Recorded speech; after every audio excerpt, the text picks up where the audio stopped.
بسم اللہ الرحمن الرحیم۔ السلام علیکم پیارے دوستوں، سوچئے اس اندھیرے زمانے کو جب دنیا جہالت کے اندھیرے میں ڈوبی ہوئی تھی، جہاں انسانیت پٹ چکی تھی، ظلم کی راتیں لمبی ہو چکی تھیں اور مظلوموں کی چیخیں آسمان کو چیرتی تھیں۔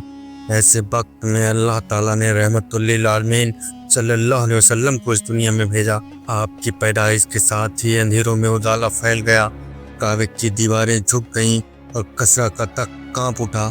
یہ اشارہ تھا کہ اب اس روح زمین پر حق اور انصاف کا سورج چمکنے والا ہے۔ اور پھر وہی نبی کریم صلی اللہ علیہ وسلم، جن کی پیدائش نے روشنیاں بکھیری، جن کی زندگی انسانیت کے لیے رہنما بنی، وہی اپنے آخری حجۃ الوداع کے میدان میں کھڑے ہو کر ایسا خطبہ دیتے ہیں کہ قیامت تک اس کی گونج انصاف اور رحمت کا پیغام بن کر سنائی دیتی رہے گی۔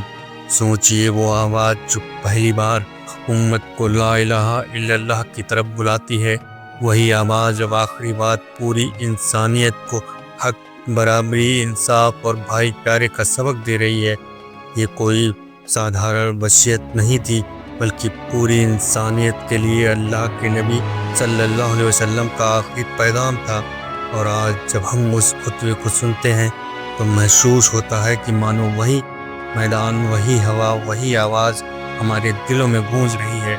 دوستوں، آئیے میرے ساتھ چلتے ہیں اس منظر کی طرف جہاں 1 لاکھ سے زیادہ صحابہ پگھلے دل اور نم آنکھوں کے ساتھ اپنے پیارے نبی صلی اللہ علیہ وسلم کی زبان سے آخری ہدایتیں سن رہے تھے۔ سنو اے دوستوں، جب اللہ نے اس کائنات کو سجایا، جب آسمانوں پر ستارے جگمگائے، جب زمین نے پہلی بار اپنی گود میں انسان کا کرم محسوس کیا، تبھی سے ایک انتظار شروع ہو گیا تھا۔ وہ یہ انتظار تھا اس روشنی کا، اس رحمت کا، اس نور کا جو ساری انسانیت کی رہنمائی کرے گا۔ اور پھر وہ گھڑی آئی جب مکہ کی وادی میں عام الفیل کے سال میں اس دن جب ابرہہ کی ہاتھیوں والی فوج کو چڑیوں نے مٹی اور پتھروں سے تباہ کر دیا۔ اسی سال اللہ نے اس دنیا کو اپنی سب سے بڑی نعمت بخشی، حضرت محمد مصطفیٰ صلی اللہ علیہ وسلم کی ولادت۔ ان کے آنے سے اندھیرا ہٹ گیا، جہالت کے بادل چھٹ گئے اور دنیا نے مانا کہ اصلی انصاف، اصلی محبت، اصلی برابری اور اصلی توحید کسے کہتے ہیں۔ لیکن دوستوں، نبی کریم صلی اللہ علیہ وسلم کی زندگی ان کی پیدائش اور ان کی صفتوں تک محدود نہیں تھی۔ ان کا مشن پورا ہوا حجۃ الوداع میں، جب انہوں نے آخری بار اپنی امت کو جمع کیا اور ایسا خطبہ دیا جو قیامت تک انسانیت کی رہنمائی کرتا ہے اور کرتا رہے گا۔ ذرا سوچو، وہ وادی عرفات، لاکھوں مسلمان جمع ہیں اور رحمت للعالمین صلی اللہ علیہ وسلم اپنے رخصتی الفاظ سنا رہے ہیں۔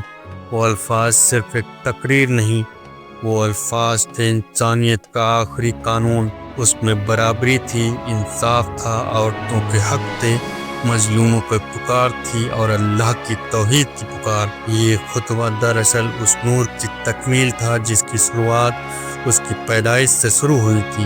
تو دوستوں، آج ہم آپ کو لے چلیں گے ایک سفر پر جو پیدائش سے لے کر حجۃ الوداع تک، ایک ایسا سفر جو آپ کے دل کو روشن کرے گا، آپ کے ایمان کو مضبوط کرے گا اور آپ کے سامنے رکھے گا اسلام کا اصلی پیغام، انصاف، محبت اور توحید۔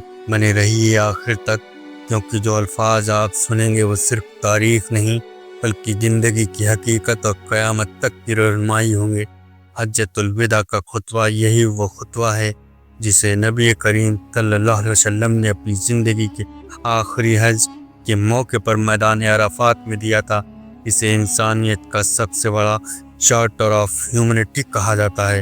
دوستوں، ذرا دل پر ہاتھ رکھیے، سوچئے، عرب کی تپش بھری ریت، اندھیرے سے ڈھکی ہوئی راتیں اور ایک ایسی قوم جو جہالت، نفرت اور ظلم کے اندھیروں میں ڈوبی ہوئی تھی، اور پھر اس اندھیرے کو چیرتے ہوئے روشنی کا سورج اگتا ہے۔ وہ سورج جو صرف مکہ اور مدینہ کو ہی نہیں بلکہ پوری دنیا کو روشن کر دیتا ہے۔ 12 ربیع الاول کی صبح جب نبی اول صلی اللہ علیہ وسلم نے جس دنیا میں قدم رکھا تو فضا بدل گئی۔ فوراً ہی یہود اور مجید کسریٰ کے محل کی چوکیاں گر پڑیں، جھیل ساوا کا پانی سوکھ گیا۔ یہ سب اشارے تھے کہ اب انسانیت کی تقدیر بدلنے والی ہے۔ نبی صلی اللہ علیہ وسلم کی پوری زندگی ایک مشن تھی، اندھیروں سے نکال کر روشنی کی طرف لے جانا، اور یہ مشن اپنے سب سے اونچے مقام پر تب پہنچا جب آپ نے اپنی زندگی کا آخری حج کیا اور میدان عرفات میں وہ خطبہ دیا جسے آج ہم خطبہ حجۃ الوداع کہتے ہیں، یعنی وہ آخری وصیت، وہ آخری نصیحتیں جو پوری انسانیت کے لیے رہنمائی کا خزانہ ہیں۔ سن 10 ہجری جب نبی صلی اللہ علیہ وسلم نے اعلان کیا کہ آپ اس سال حج کریں گے، دور دراز سے صحابہ اکرام اڑ پڑے۔ اس حج میں 1,20,000 سے زیادہ مسلمان شامل ہوئے۔ ذرا تصور کیجئے، لاکھوں کا ہجوم، سب کے لبوں پر طلب، لبیک اللہم لبیک، چاروں طرف صرف نور ہی نور، دلوں میں عشق، آنکھوں میں اشک۔ نبی صلی اللہ علیہ وسلم کا سادہ سفید احرام اونٹنی قصبہ پر سوار اور پورے قافلے کی رہنمائی کر رہے ہیں۔ صحابہ دیکھتے ہیں اور سوچتے ہیں، یہی وہ شخص ہیں جنہوں نے ہمیں انسان بنایا، جن کی محنت سے ہم جہالت سے نکل کر توحید کی طرف آئے۔ پھر وہ دن آیا 9 ذی الحجہ یعنی عرفات کا دن، نبی صلی اللہ علیہ وسلم کا خیمے سے نکلنا، جبل رحمت کے سامنے کھڑے ہونا اور ایک ایسا خطبہ دینا جس نے انسانیت کا نقشہ ہی بدل دیا۔ اب میں آپ کو پورا خطبہ بیان کرتا ہوں، تفصیل کے ساتھ اور روحانیت سے بھرا ہوا۔ انسان کی جان اور مال کی حفاظت، نبی صلی اللہ علیہ وسلم نے اپنے سب سے پہلے اللہ کی حمد و ثنا کی اور پھر فرمایا، اے لوگوں سنو اور غور سے سنو، شاید اس سال کے بعد میں تم سے یہاں ملاقات نہ کر سکوں۔ تمہاری جان، تمہارا مال اور تمہاری عزت سب اس طرح مقدس ہیں جس طرح اس مہینے ذی الحجہ، اس شہر مکہ اور اس دن یوم عرفہ کی حرامت ہے۔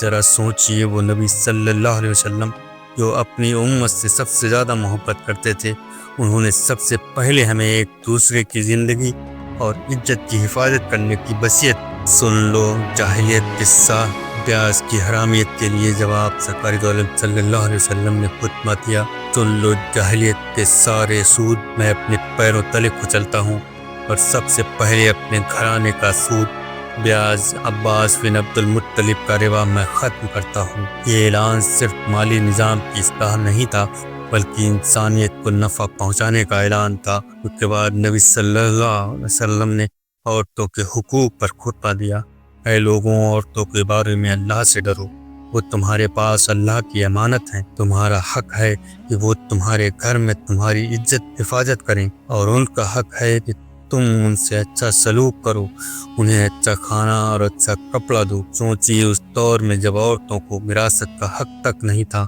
نبی صلی اللہ علیہ وسلم نے عورت کو عزت، حقوق اور برابری دی، اور پھر مسلمانوں کے بھائی چارے پر خطبہ دیا۔ سارے مسلمان آپس میں بھائی بھائی ہیں، کسی عرب کو غیر عرب پر، کسی غیر عرب کو عرب پر، کسی کالے کو گورے پر، کسی گورے کو کالے پر کوئی فضیلت نہیں سوائے تقوی کے۔ یہ اعلان تھا نسل پرستی، قومی تکبر اور رنگ بھید کو ہمیشہ کے لیے ختم کرنے کا، اور نبی صلی اللہ علیہ وسلم نے قرآن اور اہل بیت کی جو وصیت کی، میں تمہارے پاس 2 چیزیں چھوڑ کر جا رہا ہوں، اگر تم نے انہیں مضبوطی سے تھام لیا تو کبھی گمراہ نہ ہوگے۔ ایک ہے اللہ کی کتاب اور دوسری میری اہل بیت، یعنی ہماری ہدایت کا ہمیشہ کے لیے وہی ذریعہ قرآن اور سنت۔ اور پھر نبی صلی اللہ علیہ وسلم نے اللہ کی بندگی اور عقیدہ توحید پر بیان فرمایا، اے لوگوں، تمہارا رب ایک، تمہارا باپ ایک ہے، تم سب آدم کی اولاد ہو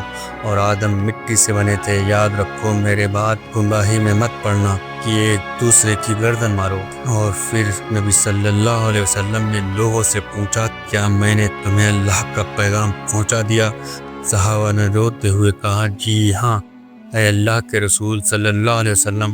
نبی صلی اللہ علیہ وسلم نے اپنی مبارک انگلی آسمان کی طرف اٹھائی اور فرمایا، اے اللہ گواہ رہنا، اے اللہ گواہ رہنا، اے اللہ گواہ رہنا۔ دوستوں، یہ خطبہ صرف اس وقت کے لیے نہیں تھا، یہ قیامت تک کے لیے ہے۔ آج بھی اگر ہم اس خطبے پر عمل کریں تو انسانیت کے سارے مسئلے حل ہو جائیں، جان کی حفاظت ہو تو جنگیں بند ہو جائیں، بیاز کی حرامیت مان لی جائے تو غریبی ختم ہو جائے، عورت کو اس کا حق مل جائے تو دل مٹ جائیں، بھائی چارے کو اپنا لیا جائے تو نفرتیں مٹ جائیں۔ نبی صلی اللہ علیہ وسلم کی پیدائش سے لے کر حجۃ الوداع تک یہ پوری زندگی ایک نور ہے، ایک رہنمائی ہے۔ آپ کا آخری خطبہ دراصل انسانیت کا آخری امتحان ہے کہ ہم اللہ کی کتاب اور نبی کی سنت کو پکڑتے ہیں یا نہیں۔ تو دوستوں، یہ تھی ہماری نبی سرکار دو عالم صلی اللہ علیہ وسلم کے آخری خطبے پر بنائی ہوئی ویڈیو۔ اگر آپ کو ہماری اس ویڈیو سے کوئی جانکاری ملی ہو تو ہماری آپ سے گزارش ہے ہمارے اس ویڈیو کو لائک کریں اور اپنے یار دوستوں کو شیئر کریں تاکہ انہیں بھی اس ویڈیو سے کچھ جانکاری حاصل ہو، کیونکہ اگر ہم اپنا اتہاس جانیں گے نہیں تو خود کو پہچانیں گے کیسے۔ اللہ حافظ دوست۔